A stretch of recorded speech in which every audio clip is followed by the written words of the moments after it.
तो हाय। तो आज हम लोग जिस टॉपिक की बात करने जा रहे हैं वो विंडो स्लाइडिंग। ठीक है, बहुत ही ज़्यादा इम्पोर्टेंट टॉपिक होने वाला है। बहुत ही इम्पोर्टेंट एल्गोरिथम है जिसकी मदद से हम जो क्वेश्चंस हैं उनको ओ ऑफ एन अप्रोच में करेंगे। ओ ऑफ एन और विंडो स्लाइडिंग का कॉन्सेप्ट जो यूज़ होता है ये सब एरे प्रॉब्लम्स के लिए यूज़ होता है। इसका मतलब जब हमें कॉन्टिग्यूअस एलिमेंट्स निकालने होंगे तभी हमें विंडो स्लाइडिंग का यूज़ करना है, ओनली फॉर सब एरे। ठीक है, चलिए अब मैं बताता हूँ कि विंडो स्लाइडिंग के क्वेश्चन को अप्रोच कैसे करते हैं, आइडेंटिफाई कैसे करते हैं और किस तरीके से ये हेल्पफुल होता है। ठीक है, चलिए। तो लेट अस सपोज मैं एक एग्जांपल से स्टार्ट करता हूँ। विंडो स्लाइडिंग एक्चुअली होता क्या है। तो मान लीजिए मेरे पास ये एक एरे है। मुझे यहाँ पे इंडेक्सिंग में कर देता हूँ। 2 3 4। ये मैंने इंडेक्सिंग कर दी और इसमें मान लीजिए कुछ एलिमेंट्स हैं। मेरे पास है 10 5 20 4 5। मैंने रैंडम एलिमेंट्स लिए हैं। अब विंडो स्लाइडिंग का मतलब क्या होता है, ठीक है। और विंडो स्लाइडिंग के कितने टाइप्स होते हैं, मतलब बेसिकली मैं अपने एक्सपीरियंस के बेसिस पे बता रहा हूँ कि इसका मतलब आइडेंटिफाई कैसे होता है, टाइप्स क्या होते हैं। ठीक है, तो देखिए विंडो स्लाइडिंग नाम से ही समझ में आ रहा है, विंडो तो स्लाइड करे। इसका मतलब ये है कि मुझे इस कहीं से स्टार्ट करना है और ये विंडो से एक्सपेंड करती रहेगी करती रहेगी करती रहेगी करती रहेगी। और जैसे ही मेरा कंडीशन फेल होता है, आप कहेंगे कंडीशन क्या है, तो कंडीशन वो गिवन होगा कि 3 एलिमेंट से बड़ा नहीं होना चाहिए या तो कुछ कुछ भी कंडीशन गिवन होगा। अभी आप मत सोचिए क्या कंडीशन होगा, अभी मैं बताऊंगा। अभी ये मान के चलिए कि एक लिमिट तक वो बढ़ेगी विंडो, इसके बाद उसे रुकना पड़ेगा। ठीक है, इसके बाद उसे पीछे से सिकुड़ना पड़ेगा, श्रिंक होना पड़ेगा। ठीक है, तो ये विंडो अब कहीं यहाँ से स्टार्ट होकर यहाँ तक जाएगी। अगर अभी भी कंडीशन फेल कर रही है फिर से वो यहाँ से यहाँ तक की जाएगी। लेटर सपोज अब ये जब श्रिंक होके यहाँ पे आ गया, अब ये कंडीशन फिर से मेट होने लगी, मतलब जो भी था वो फेल नहीं हो रही है, तो ये विंडो फिर से यहाँ से पढ़ना चालू कर देगी। ठीक है, और जैसे मान लीजिए यहाँ तक गई, एक्सपैंड होते होते फिर से कंडीशन फेल हुई, फिर से वो सिकुड़ना चालू कर देगी, कुछ इस तरीके से। अब हमें एक चीज समझ में आ रहा है, ये कॉन्टिग्यूअस मैनर में हो रहा है। ऐसे छोड़ छोड़ के नहीं हो रहा है, 5 हटा दो 10 और 20 कंसीडर कर लिए, नहीं। ये पूरी विंडो कंसीडर हो रही है, ये पूरी। ठीक है, इसका मतलब तो हमें ये समझ में आ गया, सब एरे प्रॉब्लम को सॉल्व करने के लिए विंडो स्लाइडिंग टेक्निक यूज करते हैं। अच्छा, नॉर्मली सब एरे के प्रॉब्लम में टाइम कॉम्प्लेक्सिटी कितनी होती है, ओ ऑफ एन से बड़ी होती है, 100% बड़ी होती है। विंडो स्लाइडिंग वो टेक्निक है जिससे ओ ऑफ एन में हम चीज़ों को अप्रोच करते हैं। ठीक है, तो मैं अगर अपने एक्सपीरियंस के बेसिस बताऊं तो मुझे अभी तक जो पैटर्न नजर आया है, विंडो स्लाइडिंग इस तरीके से होती है। एक तो होता है कि इस तरीके से कुछ मैकेनिज्म होता है कि वहीं रुक के वो वेट करता है कि जब तक कंडीशन मेट ना हो जाए तब तक वहां तक श्रिंक होते रहो। तो मतलब अगर मैं बात करूं तो 2 तरीके की विंडो स्लाइडिंग होती है। पहला तो एक श्रिंक होता है और एक होता है नॉट श्रिंक। ठीक है, श्रिंक नाम से ही पता चल रहा है ये भी कि श्रिंक मतलब हो गया सिकुड़ना, नॉट श्रिंक हो गया तो सिकुड़ता नहीं। ओके, तो अगर मैं बात करूं कि सिकुड़ना ना सिकुड़ने से क्या आप कहना क्या चाहते हो, तो श्रिंक का तो मैंने ये बताया कि वो पीछे से श्रिंक होना चालू हो जाएगा जैसे कंडीशन फेल हुई, और वो तब तक सिकुड़ता रहेगा, जब श्रिंक होता रहेगा जब तक कंडीशन फिर से ट्रू ना हो जाए।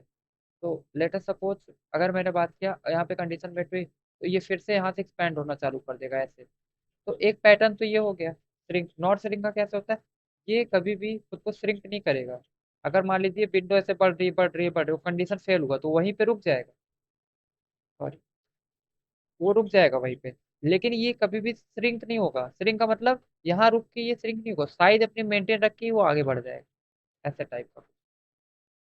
साइज आगे ही रख के वो आगे बढ़ जाएगा अगर कंडीशन फेल हुई, तो ये एक पैटर्न हो गया। मतलब अब आप लोग को एक हिंट देता हूँ, यहाँ पे कंडीशन फेल हुआ तो श्रिंक हुआ, रुक के उसने श्रिंक किया खुद को जब तक कंडीशन ना मेट हो गई।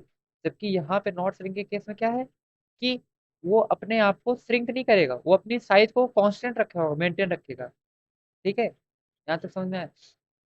चलो, ये 2 टाइप की प्रॉब्लम मैंने विजुअलाइज की हैं। अभी एग्जांपल की मदद से बता दूंगा कि श्रिंक कब होता है, नॉट श्रिंक।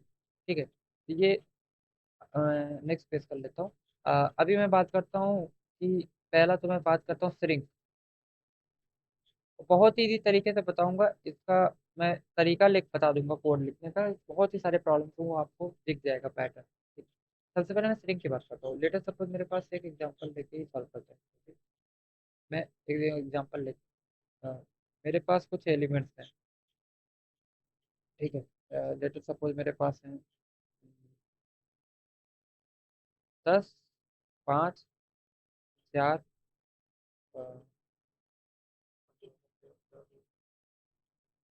कुछ भी एलिमेंट्स ले सकते हैं आप, ऐसी बात नहीं है।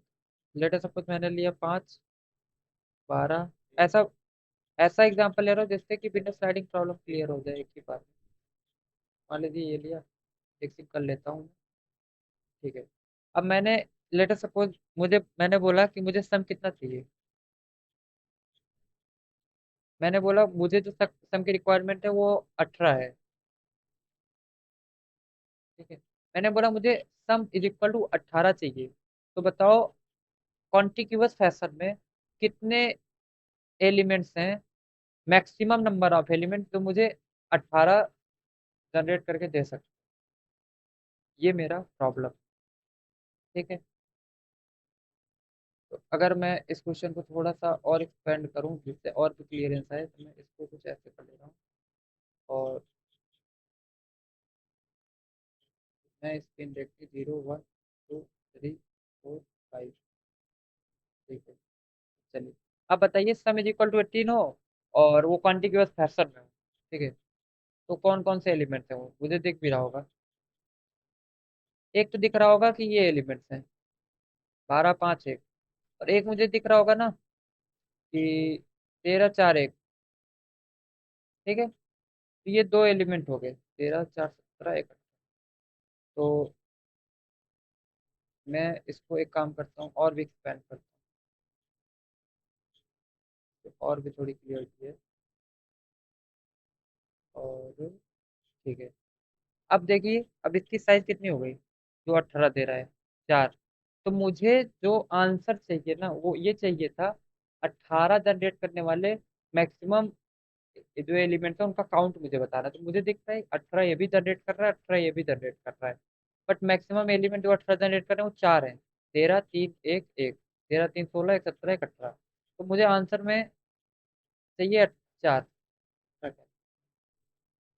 ठीक है। मुझे आंसर में चाहिए 4। ये मुझे साफ साफ दिख रहा है, बट एल्गोरिथम क्या हो वो समझते हैं कि कैसे मुझे ये आंसर अचीव होगा। ये स्ट्रिंग वाला केस मैं बताने जा रहा हूँ, ठीक है। देखते हैं, मैंने कहा अभी तुम स्टार्टिंग जीरो इंडेक्स से चालू करो अपनी विंडो को। मैंने कहा ठीक है, मैंने स्टार्ट किया। मैंने जीरो से स्टार्टिंग की, ओके। मैंने जीरो से स्टार्ट किया, अ, चलना। मैंने कहा मुझे सम 18 चाहिए। तो जब मैंने जीरो से स्टार्ट किया तो मैं एक सम वेरिएबल बना लूंगा और सम में शुरू में सम बराबर सम प्लस, लेटर सपोज इसका नाम ARR है। ARR ऑफ जीरो मैंने किया, मुझे क्या मिल गया, 1। सब में मुझे 1 मिल गया। अभी मैं अभी मैं आगे बढ़ रहा हूँ, मुझे सम 1। मैं चेक करूंगा क्या ये जो मैंने सम निकाला, मैंने इसको भी सम ले रखा है वेरिएबल, मतलब ये मुझे गिवन सम में ले रहा हूँ मतलब मुझे जो निकालना है गिवन सम 18 और मैं सम वेरिएबल बना के चला हूँ। तो मैंने चेक किया क्या सम जो है मेरा वो इन द रेंज है गिवन सम के। अगर गिवन सम के रेंज में है तब तो मुझे अभी और आंसर में और भी एलिमेंट्स मिल सकते हैं, तो आगे बढ़ो। मैंने कहा ठीक है मैं आगे बढ़ता हूँ। मैं आगे बढ़ा तो मुझे एक था, अगेन मेरे सम में क्या हो जाएगा,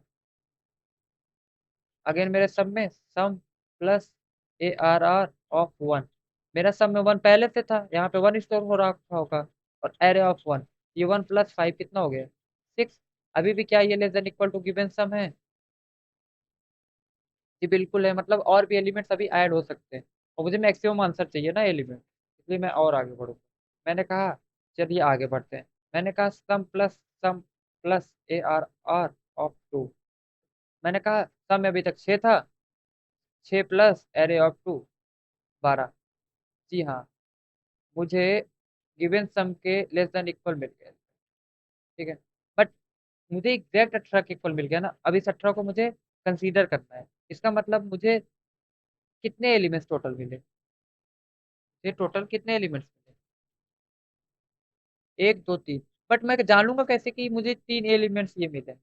तो आप एक चीज देखिए, यहाँ पे दो पॉइंटर का भी खेल है, ठीक है। O ऑफ n अप्रोच है, बट देखो ये मैंने फॉर लूप लगाया, फॉर लूप जो ट्रावर्स कर रहा होगा इसको, ठीक है। फॉर लूप में मैंने आई बराबर 0, 1, 2, 3, 4, 5, 6 ऐसे कुछ ट्रावर्स कर रहा होगा। तो आई बराबर मेरा 2 पे पहुंच चुका है, ये पॉइंटर, ये आई बराबर 0 के लिए था, ये आई बराबर 1 के लिए है, ये आई बराबर 2 के लिए, ठीक है।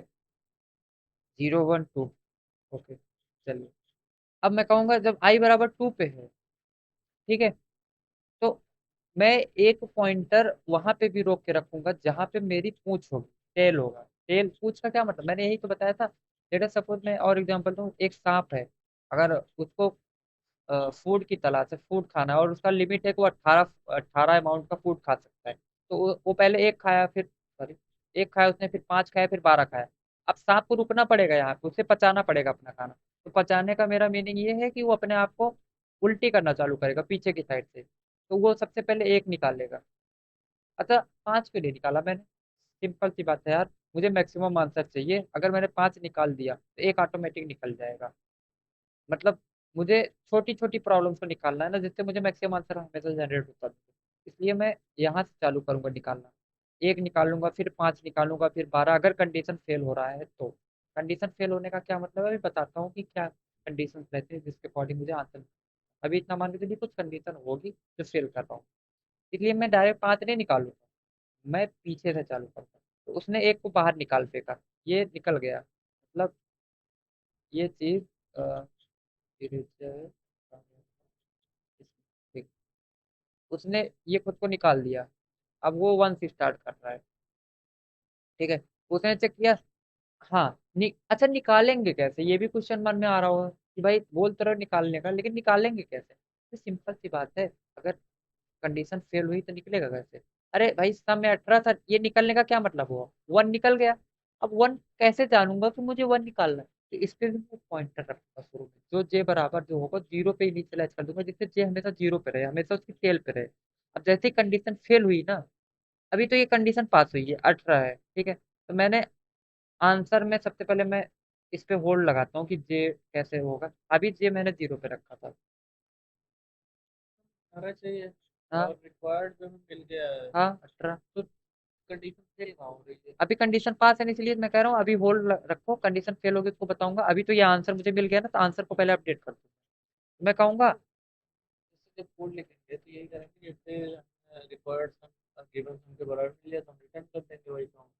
अरे तो अभी और भी पॉसिबल बड़ा आंसर मिल सकता है आगे ना, तो हम रिटर्न नहीं करेंगे, हम अपडेट करेंगे आंसर को। Maximum of answer comma that अच्छा, एलिमेंट अगर एक बार साइज। मिल जाए तो उसके बाद भी चेक करो। अभी तुमको दिख नहीं रहा, इधर 4 एलिमेंट भी मिल सकते हैं, हमको अभी दिख रहा है। तो बस। हाँ, आगे भी बढ़ोगे ना, तुम्हें मैक्सिमम पॉसिबल आंसर आगे भी मिल सकता है,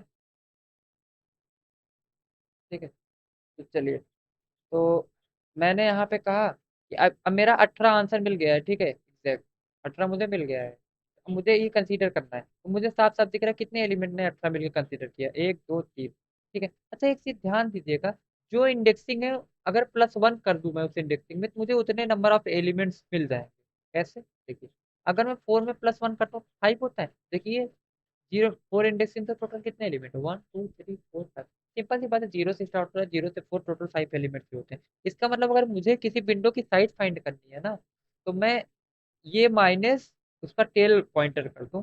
मतलब अगर मेरा टेल 0 पे, जैसे यहाँ पे, और मेरा आई कहाँ पे है, 2 पे, मुझे 18 कहाँ में मिला, 2 पे मिल गया, 12 5 17 18। मैं क्या करूंगा, एक आंसर वेरिएबल होगा जिसमें शुरू में मैंने आंसर को 0 रख रखा होगा, मुझे आंसर चाहिए क्या, 4, बट आंसर मेरा शुरू में क्या होगा, 0 इनिशियलाइज कर रहा हूँ मैं, ठीक है, क्योंकि शुरू में मेरे पास कोई आंसर नहीं था।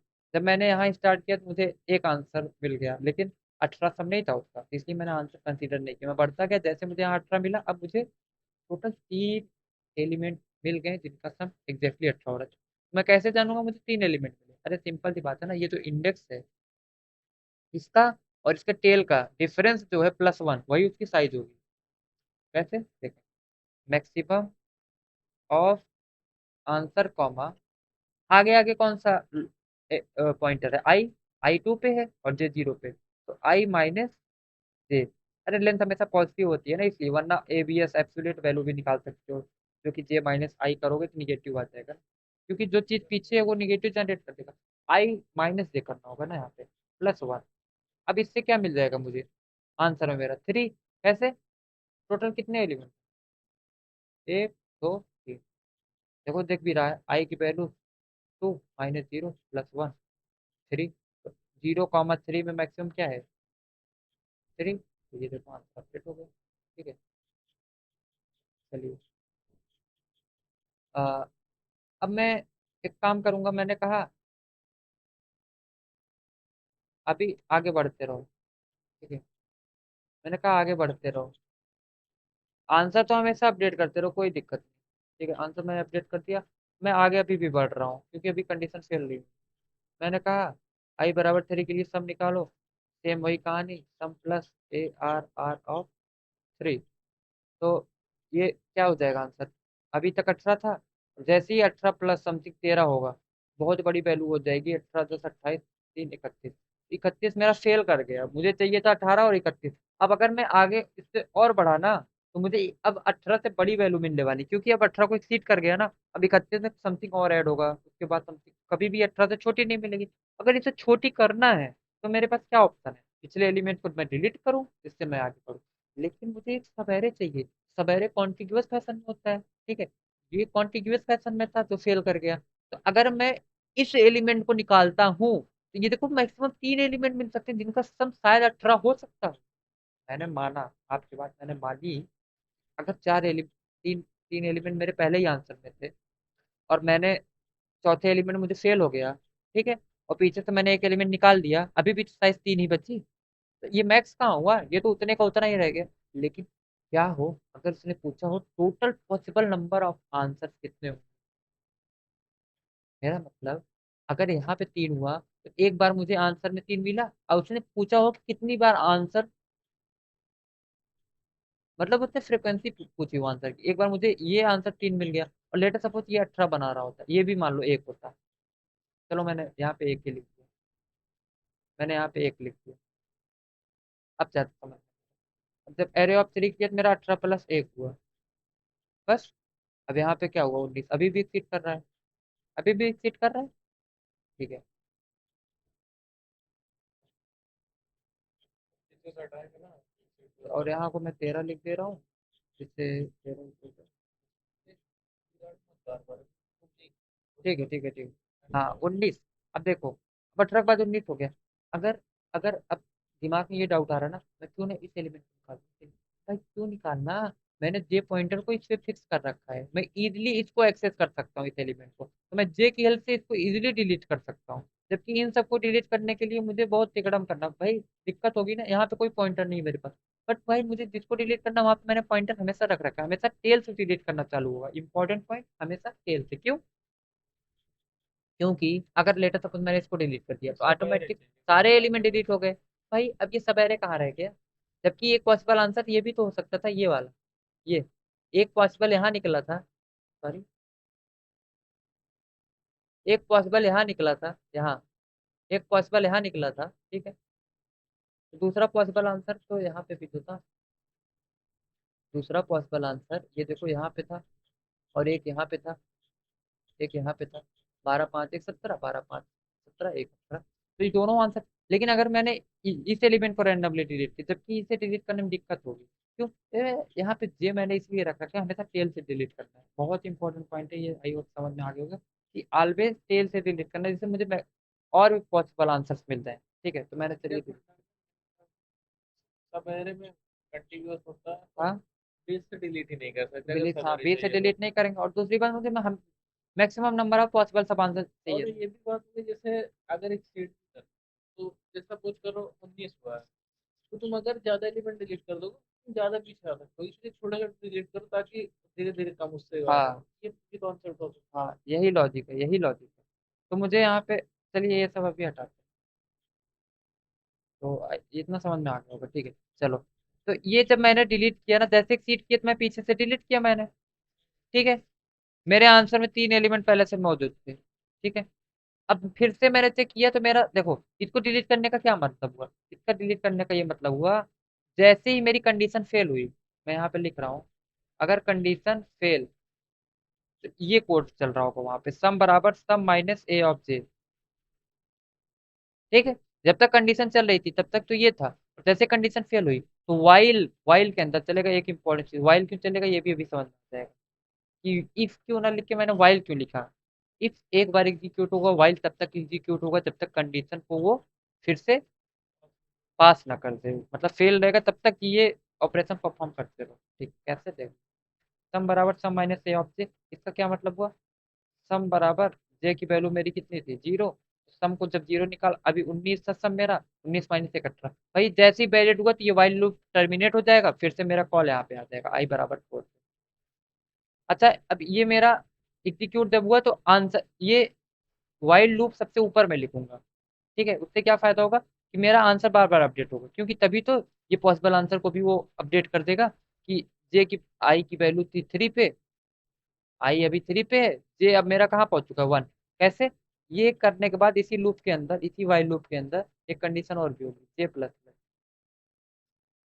इससे जे मेरा आगे बढ़ जाए ना, अब ये तो डिलीट कर दिया ना मैंने इसके कोच को, अब जे मेरा यहाँ पे आ गया, और जैसे यहाँ ये वैलिड विंडो होगी, जब वैलिड हुई तो ये फिर से मैं आंसर कैलकुलेट करूंगा, मैक्सिमम ऑफ आंसर। आंसर में अभी तक 3 मैक्सिमम था आंसर इसके पहले, कॉमा आई माइनस जे प्लस 1, आई अभी 3 पे है, जे मेरा 1 पे पहुंच गया है +1, तो ये देखिए फिर से 3,3, ये 3 ही रह गया, तो आंसर अभी तक अपडेट नहीं हुआ। मुझे मैक्सिमम नंबर ऑफ एलिमेंट का काउंट वो चाहिए था, मैक्सिमम कितने एलिमेंट है, 3 बना, ठीक है। अब मैंने यहाँ से, अब मेरी विंडो एक्सपेंड होना चालू होगी, देखिए श्रिंक वाला वही रूल लग रहा है। जैसे ही उसने चौथे को अपना शिकार बनाया, फिर से क्या हो गया, फिर से ये चला होगा आई बराबर 4 के लिए, आई बराबर 4 के लिए जब चला, अब सम इज इक्वल टू चला होगा sum plus A R R of 4। Sum में मेरा क्या था, 18 ही था, और मेरा अभी अभी मैंने देखा कि अगला एलिमेंट 13 है। अब 18 10 28 3 31, भाई 31 तो बहुत दूर चले गए 18 से, तो अब वो जब आई इक्वल टू 5 पे जाएगा ना, तो पहले वो वाइल लूप दौड़ाएगा, ठीक है। पहली बात वो वाइल लूप नहीं चलाएगा, सबसे पहले मैं सम निकाल रहा हूँ, ये जो ये देखो, अच्छा मैं प्रायोरिटी बता रहा हूँ मेरे कोड में कौन सा कोड कहाँ पे होगा। मैंने लेटर सपोज स्टार्ट किया, तो मैंने सबसे पहले फॉर लूप लिखा होगा इसको ट्रैवर्स करने के लिए, इसके बाद मैं सबसे पहला काम मेरा ना, मैं सम एग्जीक्यूट कर रहा हूँ, ठीक है। ये मैं एग्जीक्यूट कर रहा हूँ जो ये चीज़ है, ये वाला, ठीक है। इसके बाद मैं वाइल लूप लिख रहा हूँ, क्यों, लगे यहाँ तक अगर सम एक्सीड हो गया ना, तो पहले वाइल लूप से उसको टर्मिनेट कर दो, ठीक है। तो वाइल लूप चल रहा होगा, इसके बाद मेरा आंसर अपडेट हो रहा होगा, ये मेरा कोड का पूरा स्ट्रक्चर हो गया।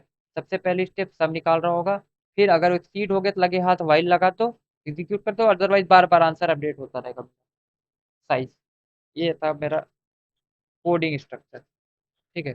अब जैसे ही 31 हुआ तो मेरा ये वाइल लूप दोबारा से रन होगा, अगर दोबारा से रन हुआ तब क्या होगा, दोबारा से रन हुआ फिर से वही होगा मेरा, सम बराबर सम माइनस ए ऑफ जे की वैल्यू कितनी थी मेरी, 4 थी, क्योंकि इसी सम पहले हुआ ना, तो अभी आई इज इक्वल टू क्या रहेगा, 4। सॉरी जे की वैल्यू मेरी 1 है, सॉरी ये तो अभी अपडेट होकर 1 पे जाती, तो सम माइनस ए ऑफ 1, क्योंकि पीछे से निकालना है ना। अब ये देखो, इसने जब खाना खाया, इसे इसे खाना ज्यादा हो गया इसके शरीर में, ये पीछे से निकालना चाहेगा ना, ये तो आई है, पर मैंने जे को इसकी पूंछ पे, अब समझ में आया मैं जे को किस तरीके से उसकी पूंछ पे ही बार बार रख रहा हूँ, जिससे मैं उसकी पूंछ से ही डिलीट करूँ चीजों को, पीछे से ही उल्टी करवाऊँ उसको, आगे से ना करवाऊँ, ठीक है। अब समझ में आया क्यों ऐसा हो रहा है। मैंने फिर से वही किया, ए ऑफ जे, तो जे मेरा 1 पे था, उसने फिर से उलट दिया इस एलिमेंट को। सही करवा रहे हैं, आगे क्लिक करवा रहे हैं, फिर क्या फायदा होगा, फिर जाना तो है ही फॉल्ट। तो वो ऑप्शन रह ही नहीं जाएगा ना, बार बार रिसेट करना पड़ेगा। हाँ, इसलिए आगे से खिलाते रहो, कंडीशन फेल हो पीछे से निकालते रहो, आगे से खिलाते रहो, जैसे वो ज्यादा खाना खा ले पीछे से निकालते रहो, सिंपल सा भी। हाँ, याद हो गया ये चीज अब मुझे तो, और आपको भी हो जाना चाहिए, समझ में भी आ गया होगा कि सब निकालते रहो, जैसे कंडीशन फेल हो तुम क्या नाम है वाइल लगा के उसको पीछे से निकालते रहो उसको पूछ से, और जैसे कंडीशन मीट हो फिर से तुम्हारा काम आगे बढ़ गया, सिंपल, इतना सिंपल है विंडो स्लाइडिंग। अब इसी विंडो स्लाइडिंग पे गूगल, अमेजॉन, फ्लिपकार्ट, बड़ी बड़ी कंपनियां, इतना सवाल मजा आ जाता है, मतलब देख के अभी मैं सारे क्वेश्चन करवाऊंगा, ठीक है। अभी सम इज इक्वल टू, मेरा सम में मेरा 31 था, 31 - 5, तो मैंने कहा 31 - 5 भाई साहब होता है 26। मैंने फिर से वाइल चेक किया, वाइल में मैं क्या कंडीशन डाला हूँगा कि वाइल, अगर जब तक मेरा सम जो है वो गिवन सम से बड़ा है, तब तक तुम ये वाइल लूप चलाते रहो, क्योंकि तब तक मुझे उसको निकालना है ना एलिमेंट को, जब तक वो उस रेंज में ना आ जाए 18 के। इसलिए मैं वाइल के अंदर ये कंडीशन फेल, मतलब वही है, अगर मेरा ये जो सम है ये गिवन सम से बड़ा है भाई, तब तक तुम वाइल लूप चला के पीछे से एलिमेंट निकालते रहो, ठीक है। तो मैंने फिर से सम, ये फिर से एग्जीक्यूट होगा, अब सम बराबर सम माइनस ए ऑफ 2 होगा, और सम में मेरा 26 ही स्टोर हो गया होगा, तो 26 माइनस ये 26 हो जाएगा, 26 - A of 2, A of 2, sorry J plus plus भी हुआ होगा मतलब पिछली बार मैं सॉरी गलती से लिखा J++, इसी लूप के अंदर सम निकालते हुए J++ के नीचे होता रहेगा, जिससे वो आगे बढ़ता रहे ना उसका पूछ। अभी तक देखो, जब कंडीशन फेल होगी ना, पूछ आगे बढ़ने लगेगा, और जब कंडीशन फॉल्स होगी, आई वहीं पे रुक जाएगा। समझ में आए? हाँ, कंडीशन फेल होगी तो आई वहीं रुक जाएगा, जे आगे बढ़ने लगेगा, और जैसे कंडीशन पास हुई, आई तो बढ़ता ही रहेगा, जे फिर वहीं रह जाएगा। इसका मतलब ये पूछ फिर इसका, अगर सिंपल सा एग्जांपल बोलूं तो सांप का एग्जांपल ले लो, अर्थवर्म का एग्जांपल ले लो। अर्थवर्म जैसे चलता है देखा होगा, पहले ऐसे अपने शरीर को फैलाता है, फिर पीछे से सिकोड़ता है, फिर फैलाता है, फिर सिकोड़ता है, फिर फैलाता है। बहुत सारे एग्जांपल, रियल लाइफ एग्जांपल भी हैं जो विंडो स्लाइडिंग का अप्रोच फॉलो करते हैं। ठीक है, ह्यूमन। चलिए, तो 26 - A of 2 12, तो यहाँ पे 12 आ जाएगा। 26 - 12 कितना होता है? 26 - 10 गया 16, 16 - 2 14। देखो ये इन द रेंज आ गया, और जे प्लस प्लस हुआ, तो अभी मेरा जे यहाँ पे आ गया है, और आई मेरा 13 पे था। ठीक है, अब मेरा आई आगे बढ़ेगा, कहेगा भाई तुम तो 14 हो, तो तुम अभी सम से छोटे हो गए हो, तो आई बराबर 5 के लिए 1 ऐड करेगा, 13 14 एक 15 हो जाएगा। फिर अभी भी वो छोटा है 18 से, फिर आई बराबर 6 के लिए 0 1 2 3 4 5, हाँ आई बराबर 6 के लिए 15 + 3 18। बोलेगा भाई तू तो कंडीशन मीट कर रहा है, मोबाइल के अंदर नहीं जा रहा है, तू आंसर को अपडेट करते। भाई साहब मुझे यहाँ दिख रहा है कि 4 एलिमेंट हैं, और ये 4 एलिमेंट कैसे निकलेंगे? ये यहाँ है, आई यहाँ है, आई बराबर 6 माइनस जे बराबर 3, 3 + 1 ऑलवेज होगा, मैंने बताया क्यों होगा, इंडेक्स +1 एलिमेंट वहां तक होंगे। तो ठीक है, तो आई माइनस जे प्लस वन, इसका मतलब है कि टोटल एलिमेंट 4 हो गए। तो ये देखो आंसर मेरा फाइनली क्या अपडेट हो जाएगा, 4। सिंपल। मुझे मेरा सबसे मैक्सिमम ये जो जनरेट होगा आंसर यहाँ पे जनरेट होगा। इस तरीके से विंडोज स्लाइडिंग काम करती है। अब अगर मैं साफ साफ इस कोड को दोबारा से एकदम अच्छे तरीके से लिख दूं, तो कैसे मैं लिखूंगा बता देता हूँ। सबसे पहली चीज मैंने कहा कि सबसे पहला काम तो एक करो, टेल। सबसे पहले टेल डिक्लेयर कर देता हूँ 0। ये बहुत मतलब थोड़ा अच्छा लगेगा तो सुनने में भी कि हाँ भाई मैं क्या कहना चाहता हूँ। तो टेल बराबर 0, और आंसर बराबर शुरू में 0 रहा होगा। ये दो ग्लोबल वेरिएबल बना लिया मैंने। ठीक है, हाँ ये मैंने बना लिया। ठीक है, अभी मैं क्या करूंगा कि एक फॉर लूप लगाऊंगा, और मैं इंट, अब मैं हेड बराबर 0 से इनिशियलाइज करता हूँ, हेड लेस देन साइज तक जाता हूँ, और हेड प्लस प्लस करता हूँ कि ये उसका खाना खाता रहेगा, आगे बढ़ता रहेगा हेड से। और ठीक है, और इधर मैं बार बार सम, हाँ सॉरी एक सम वेरिएबल भी होगा यहाँ, सम शुरू शुरू में 0 रहा होगा, तो सम बराबर sum plus A of head, array of head. ये होता रहेगा, कब तक होता रहेगा? जब तक भाई वो इन द कंडीशन हो, जैसे कंडीशन फेल हो। कंडीशन कब फेल होगा? जब sum is greater than given sum हो जाए, गिवन सम हो जाए, तब ये कंडीशन फेल होगा। इस केस में रटा रटाया सा कॉन्सेप्ट है, रटा रटाया नहीं, समझा हुआ कॉन्सेप्ट है। Sum minus A of tail, tail से बाहर निकाल दो उस एलिमेंट को, टेल के थ्रू उस एलिमेंट को सम से बाहर निकाल दो, और टेल प्लस प्लस कर दो। सिंपल, इतना सा कोड था। और आंसर को तुम हर बार ही तुम अपडेट कर दो, कोई चेक लगाने की जरूरत नहीं है, क्योंकि मैक्सिमम एलिमेंट ऑटोमेटिक हर बार अपडेट हो जाए। तो आंसर कॉमा आई माइनस जे प्लस वन हमेशा करना है। तो यहाँ पे आई की वैल्यू मैंने 10 ली है, तो सिंपल सी बात है, हेड माइनस टेल प्लस, इतना सिंपल सा कोड था। इसी में बहुत सारी लोगों को प्रॉब्लम होती है शुरू में, बिगिनर ट्रेड समझने में थोड़ी दिक्कत होती है। इतना सिंपल सा मेरा कोड था, यही जाके मैं कोड करता हूँ। लेकिन यहाँ पे आने वाली में शायद एक प्रॉब्लम, बताऊँ क्यों? पहले ही बता दे रहा हूँ प्रॉब्लम क्यों आने वाली। कोड करने के बाद ये ना कि फिर से एक्सप्लेन करना पड़े, एक ही बार में तो। लेटर सपोज मुझे सम चाहिए था अभी भी 18, और मेरे पास एलिमेंट कुछ है 1 12। चलो इधर मेरे पास तुम देख रहे हो कि जितने एलिमेंट हैं वो सारे कंसीडर हो जाएंगे। चलो भाई, मैंने कहा मैंने फॉर लूप लगाया, ठीक है भाई, तुमने कहा फॉर लूप तुमने लगाया, तुमने कहा सम प्लस हेड। कभी ये कंडीशन फेल नहीं होगी, ये तो हमें पता चल रहा है कि ये लूप किसी काम का नहीं होगा इस कोड के लिए, बट मुझे क्या, कंपाइलर को क्या पता, वो तो सारा एग्जीक्यूट करेगा, बट एट द ह्यूमन हमें क्या दिख रहा है, ये लूप कभी नहीं एग्जीक्यूट होगा, नहीं होगा। ठीक है, सम बराबर sum plus A of head कर दिया। मैंने कहा भाई सम बराबर शुरू में 1 हो जाएगा आई बराबर 0 के लिए, आई बराबर 1 के लिए सम मेरा 13 हो जाएगा, और आई बराबर 2 के लिए मेरा सम क्या हो जाएगा, 18। आंसर बार बार अपडेट हो रहा होगा, तो 0 के लिए आंसर में 1 आ गया होगा, 0 के लिए आंसर में 1 आ गया होगा, 1 के लिए आंसर में 2 आ गया होगा, और इसके लिए आंसर में 3 आ होगा। चलो ठीक है, यहाँ पे तो सही हो जा रहा है। लेकिन अगर मान लो यहाँ पे मुझे शायद ना पूछा होता, कुछ और पूछा होता, मैं अभी इसलिए बता रहा हूँ क्योंकि अभी वैसा भी क्वेश्चन मैं बताऊंगा। बट अभी ये जान के चलो ना, इस हेड को भी ग्लोबल बनाओ, इस हेड को भी ग्लोबल ही बनाओ। इससे जानते हो क्या फायदा होगा? लेट अस सपोज कभी मेरा सारा एलिमेंट चल गया और मेरा आई इस रेंज के बाहर हो गया, ठीक है, अगर मैं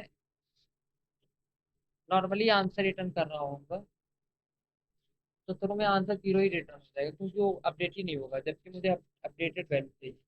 सिंपली मैं इसको भी आगे बताऊंगा, बट अभी ये मान के चलो, ये जो यहाँ पे ये ग्लोबल डिक्लेयर करने से ये फायदा होता है ना, सेम यही कोड में आउट ऑफ द लूप भी लिख सकता हूँ। क्यों? अगर आउट ऑफ द लूप लिखने की कोशिश करूंगा ये कोड ना, देखो हमेशा सेफ जोन में यही रहो ना, आउटर लूप में भी डायरेक्ट रिटर्न आंसर की जगह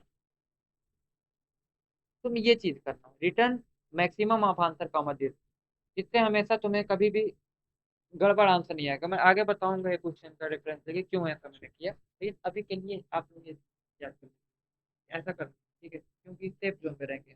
कभी जैसे सपोज मेरा ये जैसे आंसर एक बार ऐसे केस होता है, क्वेश्चन ध्यान नहीं आ रहा लेकिन जब आएगा जरूर बताऊंगा कि वो अपडेट होता ही नहीं है आंसर, क्योंकि वो लूप कभी कंडीशन फिट, अच्छा हाँ याद है, जब कंडीशन, मुझे अभी कई क्वेश्चन ऐसे आते हैं ना जिसमें कंडीशन जब फेल होती रहेगी ना तब वो चीज अपडेट करनी होगी। यहाँ पे तो मैं डायरेक्टली अपडेट करता जा रहा हूँ क्योंकि मुझे मैक्सिमम आंसर चाहिए। बट कभी एक केस आएगा जहाँ पे उसकी डिमांड कुछ और रहेगी, तो मुझे वो कंडीशन फेल होगा तभी उस लूप का एग्जीक्यूट करना है। और अगर ये चीज कंडीशन फेल हो ही नहीं रही है, कभी क्या वो आंसर अपडेट होगा? नहीं होगा, आंसर अपडेट नहीं होगा। तो इसलिए जब आउट ऑफ द लूप चले जाओगे तब कुछ आंसर में कंफ्यूजन बची रहेगी होगी, जो करने के लिए हमें वो कंडीशन बाहर भी लिखनी होती है। अभी मोटा मोटा इतना जान, ठीक है। अब इसको ग्लोबल बना देने से ना तुम इस हेड को बाहर भी एक्सेस कर सकते हो फ्लो, अदरवाइज वो एरर दे देगा, कहेगा भाई तुम डिक्लेयर कर रखा है लोकल और तुम एक्सेस करना चाह रहे हो। तो बस इतनी सी बात है, इसमें कोई रॉकेट साइंस नहीं है।